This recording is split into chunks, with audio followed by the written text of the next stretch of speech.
რომელ საჭმელს გააქრობდი დედამიწიდან? სუშს. მე ვაკელემა რა ჭამონ? ხინკალ. სუპი.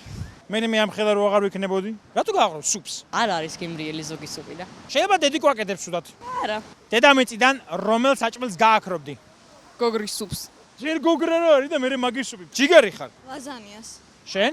ხაჭაპურს, იმიტომ რომ ძალიან არ მიყვარს. ბავშვ თავისი აზრი აქვს, ამაზე ცუდი კომენტარები არ დავუწეროთ, მაგრამ შეგიძლიათ გააკრიტიკოთ როგორ ხაჭაპურს როგორ გააქრობთ. სუპს.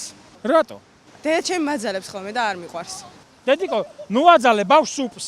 ხუმრობ, დააძალე ხოლმე, დააძალე. აბა შენ რა გინდა ღორის წვადი სულ? არ მიყვარს. ხინკალი? არ მიყვარს. ხაჭაპური? არ მიყვარს. აბა რა გიყვარს? შვილო, რაღაცა ხო გიყვარს? ბროკოლი, აბა რა გიყვარს? მაკდონალდს. თქვენ რომელ საჭმელს გააქრობდით, დაწერეთ ვიდეოს კომენტარებში. აი მე გავაქრობდი რუსები რას ჭამენ? პილმენს. აი პილმენს გავაქრობდი. აუ არა. პილმენი მეც მიყვარს, ხო. მოდი რუსები გავაქროთ და საჭმელი ქონდეს. ხო.